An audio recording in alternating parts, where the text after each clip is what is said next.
Hi guys, my name is Archana Raman and I'm a clinical occupational therapist for children and adults, and today we're going to be looking at what disorganization is and some of the reasons why children may be disorganized and how we can help them through this particular activity. So you may find that you're constantly noticing that your children are forgetting to bring their books from school. Whatever you send to school is not coming back, or once they sit for homework, you notice that children do not have their pens, pencils and the homework station, all the books and worksheets ready for their homework, or if they go to, in the morning, if they go to their dressing cupboard to get a few clothes before they enter the shower, everything is disorganized. The socks are thrown away, the shoes are here, the toy basket is everywhere, and on the whole you'll notice that the child is disorganized. They're not able to organize themselves. Now this can be a problem because the child is having what's known as dysexecutive function syndrome problem. So there is a part of the brain just behind here called the frontal lobe. If you imagine this is the brain, the side view, this bit of the brain just behind here. And organization is something that develops over time, and research shows that boys are generally tend to be less organized than girls. Of course there are many exceptions, so don't pull me on this, guys. So what happens is parents who notice that who come to my clinic are often being the GPS for their children. What I mean by that is I'll often hear parents go, okay, once the child steps into the clinic, the parent would say, take your shoes off here. Now put your shoes here. Now sit down. Remove your socks. Put the socks here. Enter the clinic and then take a seat in this chair. And also now take your jacket off, or things like that. So what now happens is when you're constantly giving them these prompts, you're becoming their brains, and you are doing that part of the brain that the child's brain needs to do on its own. So when you're constantly being a GPS is that little thing that you have in your or like a Google map that keeps telling you go right, go left, take right now and do this. You are taking up the role of the frontal lobe of the child. The child then doesn't remember the steps of what needs to be done, how to be organized, what needs to be organized, and so on. So here's a simple activity which we can use to help the child be organized in one activity in the day called dressing, and we'll see how to do this. This is going to help the child become organized with dressing, and it's also for children who do not know the sequence or the steps to dressing.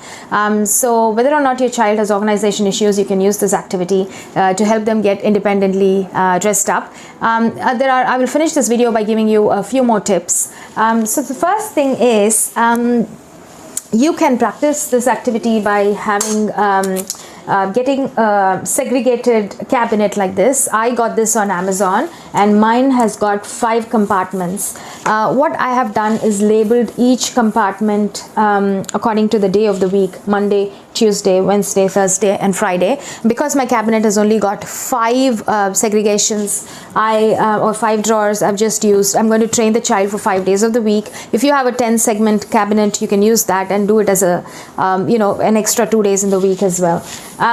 So what I've done is you can take the top drawer, and it's a bit of a struggle here. Okay, so I have put the child's clothes in here according to the day of the week, so it's a boy's clothes, so I've put a t-shirt, a trouser, underpants and socks. So now what you can then do is you can give a list to the child saying this can be the morning routine, or if your child comes home, changes and goes to play a sport, it can even be an evening routine. Try to practice this on days when there is no rush in the morning, so that it becomes an activity where you've practiced it well when the child is a bit calm and not in the mood to rush off to school or rush off somewhere. And then when the child gets more proficient at this, you can do it when the child is getting ready to go to school as a part of their everyday schedule. So if the child doesn't know their sequence of wearing clothes, so first the underpant goes on, and then your trouser comes, shorts come on, and then the vest, and then the t-shirt, you can organize the clothes accordingly as well. So if you see here, I have put the underpants, and then I've put the shorts, and then the t-shirt, and the sock according to how you want it placed. And so the child will learn that, okay, this goes first, then goes next, and that goes third, and so on. I will also be doing another video on how to use pictures as a list for children who are slightly grown up, or children that cannot understand words, or children that are non-verbal. So you can use a visual picture checklist to do the same thing. So now I have labeled this for 5 days of the week.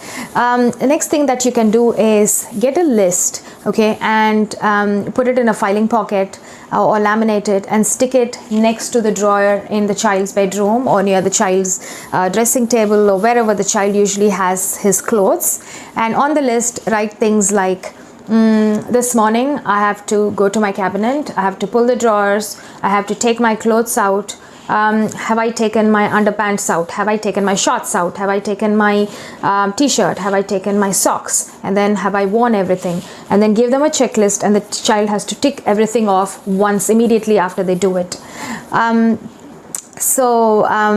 These are steps that you can do to encourage independence with dressing and for the child to be organized. So basically you're dividing the whole lump of clothes that is in your closet into an organizer, so that the child's brain then learns that this is how we organize it. And slowly you can get them to be independent. You can remove the checklist, and then the child can work it out mentally that this is the sequence of things that I have to do, and this is where things are. And you can also practice getting things from the drying rack. You can have a particular day like a Sunday where all the dry clothes can be brought. You can fold it for the child and put them into piles of underwear, t-shirts and whatnot.